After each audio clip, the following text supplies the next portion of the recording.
ਪਿਛਲੀ ਸਾਖੀ ਵਿੱਚ ਆਪਾਂ ਦੇਖਿਆ ਸੀ ਕਿ ਕਿਵੇਂ ਇੱਕ ਗਰੀਬ ਗੱਡੇ ਵਾਲੇ ਦੀ ਜ਼ਿੰਦਗੀ ਬਦਲ ਦਿੱਤੀ ਸੀ ਤੇ ਉਸ ਤੇ ਚਿਰਾਂ ਦਾ ਚੱਲ ਰਿਹਾ ਮੁਕੱਦਮਾ ਵੀ ਰੱਬੀ ਬਚਨ ਨਾਲ ਖਾਰਜ ਕਰ ਦਿੱਤਾ ਸੀ। ਹੁਣ ਵਾਹਿਗੁਰੂ ਜੀ ਆਪਾਂ ਵਧਦੇ ਹਾਂ ਸਾਖੀ ਨੰਬਰ 15 ਵੱਲ। ਸਾਧ ਕੇ ਸੰਗ ਨਹੀਂ ਕਛ ਖਾਲ, ਦਰਸ਼ਨ ਫੇਟਤ ਹੋਤ ਨਿਹਾਲ। ਇੱਥੋਂ ਤੁਰਨ ਲੱਗਿਆ ਨੇ ਬਾਬਾ ਜੀ ਨੇ ਇੱਕ ਨਵਾਂ ਪੇਸ਼ ਕਰ ਲਿਆ, ਇੱਕ ਗੋਦੜੀ ਵਰਗਾ ਮੋਟਾ ਕਪੜਾ ਜਿਸ ਦੇ ਨਾਲ ਆਪਣੇ ਮੁਖ ਤੇ ਪਰਦਾ ਹਰ ਵੇਲੇ ਰੱਖਣਾ, ਚਾਦਰ ਦੀ ਕਦੇ ਬੁੱਕਲ ਮਾਰ ਲੈਣੀ, ਕਦੇ ਮੋਢੇ ਉੱਤੇ ਰੱਖ ਲੈਣੀ, ਲੱਕ ਖੱਦਰ ਦਾ ਦੁਪੱਟਾ ਅਤੇ ਇੱਕ ਹੱਥ ਵਿੱਚ ਚਿੱਪੀ, ਇੱਕ ਹੱਥ ਸੋਟੀ। ਹੌਲੀ-ਹੌਲੀ ਤੁਰਦੇ ਊਨੇ ਸਾਹਿਬ ਦੇ ਨੇੜੇ ਇੱਕ ਉਜਾੜ ਵਿੱਚ ਬ੍ਰਿਕ ਹੇਠ ਟੋ ਲਾ ਕੇ ਬੈਠ ਗਏ। ਥੋੜੇ ਚਿਰ ਵਿੱਚ ਬੱਕਰੀਆਂ ਚਰਾਉਣ ਵਾਲਾ ਆਜੜੀ ਆ ਗਿਆ।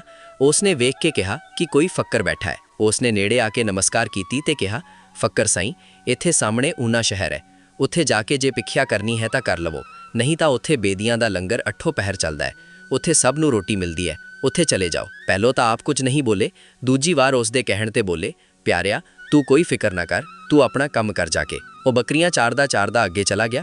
ਜਦੋਂ ਕਿਤੇ ਜਾ ਕੇ ਸ਼ਾਮ ਨੂੰ ਉਹ ਵਾਪਸ ਮੁੜਿਆ ਤਾਂ ਆਪ ਜੀ ਨੂੰ ਉਸੇ ਤਰ੍ਹਾਂ ਉੱਥੇ ਹੀ ਬੈਠੇ ਵੇਖਿਆ। ਨੇੜੇ ਆ ਕੇ ਨਮਸਕਾਰ ਕਰਕੇ ਕਹਿਣ ਲੱਗਾ, ਰੱਬ ਵਾਲਿਓ, ਤੁਸੀਂ ਇੱਥੇ ਹੀ ਬੈਠੇ ਹੋ, ਕਿਤੇ ਗਏ ਨਹੀਂ ਭੋਜਨ ਛਕਣ ਲਈ? ਆਪ ਨੇ ਕਿਹਾ ਕਿ ਨਹੀਂ।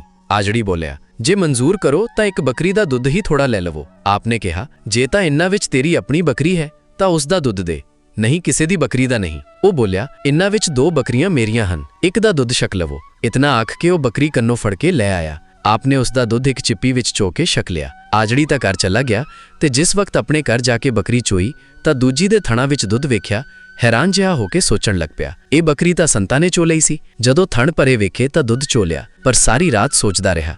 ਦਿਨ ਚੜਿਆ ਤਾਂ ਬੱਕਰੀਆਂ ਲੈ ਕੇ ਸਭ ਤੋਂ ਪਹਿਲਾਂ ਉੱਥੇ ਹੀ ਪਹੁੰਚਿਆ, ਪਰ ਆਪ ਉਸ ਦੇ ਆਉਣ ਤੋਂ ਪਹਿਲਾਂ ਹੀ ਚਲੇ ਗਏ। ਫਿਰ ਆਜੜੀ ਨੇ ਬੱਕਰੀਆਂ ਵੀ ਚਾਰੀਆਂ, ਆਪ ਜੀ ਦੀ ਪਾਲ ਵੀ ਕੀਤੀ, ਕਿਤੋਂ ਨਾ ਮਿਲੇ। ਦੂਜੇ ਦਿਨ ਵੀ ਨਾ ਮਿਲੇ, ਤੀਸਰੇ ਦਿਨ ਪਾਲ ਵੀ ਕੀਤੀ, ਕੋਈ ਪਤਾ ਨਾ ਲੱਗਾ। ਚੌਥੇ ਦਿਨ ਇੱਕ ਥਾਂ ਇੱਕ ਬ੍ਰਿਛ ਹੇਠ ਬੈਠੇ ਅਚਾਨਕ ਹੀ ਮਿਲ ਪਏ। ਉਸਨੇ ਪਛਾਣ ਕੇ ਕੋਲ ਜਾ ਕੇ ਨਮਸਕਾਰ ਕੀਤੀ ਤੇ ਬੋਲਿਆ, ਜੀ ਮੈਂ ਤਾਂ ਬੜੀ ਦੂਰ ਤੱਕ ਪਾਲ ਕੀਤੀ, ਕਿਤੇ ਪਤਾ ਨਹੀਂ ਲੱਗਾ ਤੇ ਅੱਜ ਅਚਾਨਕ ਹੀ ਮਿਲ ਪਏ।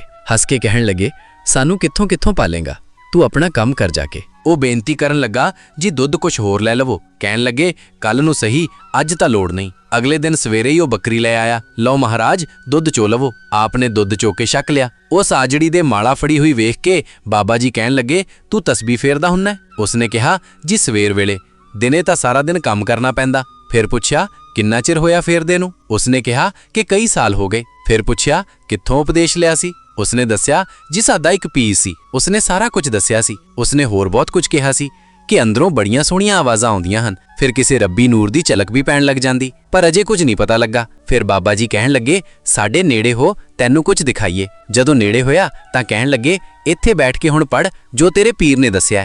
ਜਦੋਂ ਉਸਨੇ ਪੜ੍ਹਿਆ ਤਾਂ ਮਨ ਹੋਰ ਹੀ ਹੋ ਗਿਆ। ਆਨੰਦ ਐਸਾ ਆਇਆ ਕਿ ਕਥਨ ਤੋਂ ਬਾਹਰ, ਜੋ ਇੱਥੇ ਕਦੇ ਆਇਆ ਹੀ ਨਹੀਂ ਸੀ। ਮਸਤ ਹੋ ਗਿਆ। ਫਿਰ ਬਾਬਾ ਜੀ ਬੋਲੇ, ਕਿਉਂ ਭਾਈ, ਹੁਣ ਦੱਸ।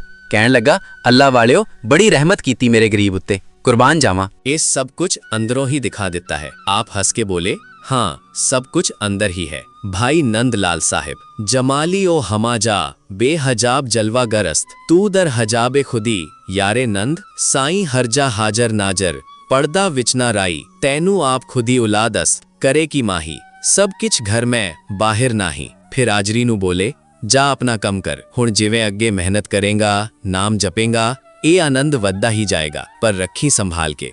ਰਾਮ ਪਦਾਰਥ ਪਾਏ ਕੈ, ਕਬੀਰਾ ਗਾਂਠ ਨਾ ਖੋਲ। ਇਸ ਤਰ੍ਹਾਂ ਉਸ ਨੂੰ ਨਿਹਾਲ ਕਰਕੇ ਆਪ ਅੱਗੇ ਚਲੇ ਗਏ। ਅੱਗੇ ਚਲੇ ਜਾਣ ਤੋਂ ਬਾਅਦ ਫਿਰ ਬਾਬਾ ਜੀ ਦਾ ਉਹਨੇ ਬੇਦੀ ਸਾਹਿਬਜ਼ਾਦੇ ਨਾਲ ਮਿਲਾਪ। ਇੱਥੋਂ ਚੱਲ ਕੇ ਹੋਰ ਅੱਗੇ ਜਾ ਕੇ ਉਹਨੇ ਸਾਹਿਬ ਦੇ ਨੇੜੇ ਚਲੇ ਗਏ। ਇੱਕ ਦਰਖਤ ਦੇ ਹੇਠ ਜਾ ਬੈਠੇ। ਕਈ ਦਿਨ ਇੱਥੇ ਬੈਠਿਆਂ ਨੇ ਬਤੀਤ ਕੀਤੇ। ਇੱਕ ਦਿਨ ਇਸ ਪਾਸੇ ਵੱਲ ਬੇਦੀ ਸਾਹਿਬਜ਼ਾਦੇ ਸ਼ੇਰ ਦਾ ਸ਼ਿਕਾਰ ਕਰਦੇ ਹੋਏ ਆ ਗਏ। ਬੇਦੀ ਸਾਹਿਬਜ਼ਾਦਿਆਂ ਦਾ ਮਤਲਬ ਬੇਦੀ ਉਹ ਵੰਸ਼ ਹੈ ਜੋ ਸ਼੍ਰੀ ਗੁਰੂ ਨਾਨਕ ਦੇਵ ਜੀ ਦੇ ਪਰਿਵਾਰ ਨਾਲ ਜੋੜਿਆ ਜਾਂਦਾ ਹੈ। ਗੁਰੂ ਨਾਨਕ ਦੇਵ ਜੀ ਦਾ ਪਰਿਵਾਰ ਬੇਦੀ ਖੱਤਰੀ ਵੰਸ਼ ਵਿੱਚੋਂ ਸੀ, ਇਸ ਲਈ ਉਹਨਾਂ ਦੇ ਵੰਸ਼ਜਾਂ ਨੂੰ ਬੇਦੀ ਕਿਹਾ ਜਾਂਦਾ ਸੀ। ਆਪ ਇੱਥੇ ਹੀ ਬੈਠੇ ਸਨ। ਉਸ ਦਿਨ ਤਾਂ ਆਪ ਦੇ ਨਾਲ ਕੋਈ ਗੱਲ ਨਹੀਂ ਹੋਈ। ਅਗਲੇ ਦਿਨ ਜਦੋਂ ਉਹ ਫੇਰ ਇੱਧਰ ਨੂੰ ਆਏ, ਆਪ ਜੀ ਨੂੰ ਇੱਥੇ ਬੈਠੇ ਵੇਖਿਆ ਤੇ ਕੋਲ ਆ ਗਏ। ਨਮਸਕਾਰ ਕਰਕੇ ਪੁੱਛਣ ਲੱਗੇ, ਮਹਾਤਮਾ ਜਨ ਕਿੱਥੋਂ ਆਏ ਹੋ? ਆਪ ਜੀ ਨੇ ਦੱਸਿਆ ਕਿ ਦੁਆਬੇ ਵੱਲੋਂ। ਹੋਰ ਸਾਰਾ ਨਗਰ ਵਗੈਰਾ ਪੁੱਛਣ ਤੋਂ ਬਾਅਦ ਬੇਦੀ ਸਾਹਿਬ ਕਹਿਣ ਲੱਗੇ, ਕੋਈ ਜਲ ਪਾਣੀ ਕਿਤੋਂ ਛਕਿਆ ਕਿ ਨਹੀਂ? ਆਪ ਬੋਲੇ, ਅਜੇ ਤੱਕ ਤਾਂ ਨਹੀਂ ਛਕਿਆ ਤੇ ਨਾ ਕੋਈ ਇੱਛਾ ਹੀ ਹੋਈ ਹੈ। ਫਿਰ ਪੁੱਛਿਆ, ਪਿੱਛਾ ਨਹੀਂ ਕਰਦੇ? ਉੱਤਰ ਦਿੱਤਾ। ਕਦੇ ਕਰ ਵੀ ਲੈਂਦੇ ਹਾਂ, ਕਦੇ ਨਹੀਂ ਵੀ ਕਰਦੇ। ਫਿਰ ਬੇਦੀ ਸਾਹਿਬ ਬੋਲੇ, ਜੇ ਹੁਕਮ ਦਿਓ ਤਾਂ ਇੱਥੇ ਹੀ ਜਲ ਪਾਣੀ ਪਹੁੰਚਾ ਦਈਏ। ਬਾਬਾ ਜੀ ਨੇ ਕਿਹਾ, ਤੁਸੀਂ ਇਤਨੀ ਖੇਚਲ ਨਾ ਕਰੋ, ਕੀ ਪਤਾ ਅਸੀਂ ਕਦੋਂ ਇੱਥੋਂ ਚਲੇ ਜਾਈਏ। ਫਿਰ ਤੁਸੀਂ ਗੁਰੂ ਦੀ ਅੰਸ਼ ਹੋ, ਤੁਹਾਨੂੰ ਖੇਚਲ ਦੇਣੀ ਨਹੀਂ ਬੰਦੀ। ਫਿਰ ਸਾਹਿਬਜ਼ਾਦੇ ਨੇ ਪੁੱਛਿਆ ਕਿ ਮੁਖ ਤੇ ਕੱਪੜਾ ਕਿਉਂ ਰੱਖਦੇ ਹੋ। ਬਾਬਾ ਜੀ ਨੇ ਹੱਸ ਕੇ ਕਿਹਾ, ਐਵੇਂ ਹੀ ਠੀਕ ਹੈ। ਸਾਹਿਬਜ਼ਾਦੇ ਕਹਿਣ ਲੱਗੇ, ਜਿਵੇਂ ਤੁਹਾਡੀ ਰਜ਼ਾ ਉਵੇਂ ਹੀ ਠੀਕ ਹੈ, ਤੇ ਸਾਨੂੰ ਸੇਵਾ ਦਾ ਮੌਕਾ ਦਿਓ। ਆਪ ਜੀ ਬੋਲੇ, ਸੇਵਾ ਤਾਂ ਅਸੀਂ ਤੁਹਾਡੀ ਕਰਨੀ ਹੈ, ਕਰਵਾਉਣੀ ਨਹੀਂ। ਕਦੇ ਮੌਕਾ ਮਿਲਿਆ ਤਾਂ ਦਰਸ਼ਨ ਕਰਾਂਗੇ। ਇਉਂ ਬਚਨ ਕਰ ਸੁਣ ਕੇ ਬੇਦੀ ਸਾਹਿਬਜ਼ਾਦੇ ਚਲੇ ਗਏ। ਇਹ ਸੀ ਸਾਖੀ ਨੰਬਰ 15। ਹੋਰ ਐਸੀਆਂ ਰੂਹਾਨੀ ਸਾਖੀਆਂ ਦੇਖਣ ਲਈ ਸਾਡੇ ਚੈਨਲ ਪੁੱਛੋ ਸਾਹਿਬ 24 ਨੂੰ ਸਬਸਕ੍ਰਾਈਬ ਕਰੋ ਤੇ ਫੇਸਬੁੱਕ ਤੇ ਸੋਹਣਾ ਪੰਜਾਬ ਪੇਜ ਨੂੰ ਫੋਲੋ ਕਰੋ। ਵੀਡੀਓ ਨੂੰ ਲਾਈਕ ਅਤੇ ਸ਼ੇਅਰ ਜ਼ਰੂਰ ਕਰੋ ਜੀ, ਤਾਂ ਜੋ ਇਹ ਵੀਡੀਓ ਹੋਰ ਸੰਗਤਾਂ ਤੱਕ ਪਹੁੰਚ ਸਕੇ। ਧੰਨਵਾਦ ਜੀ।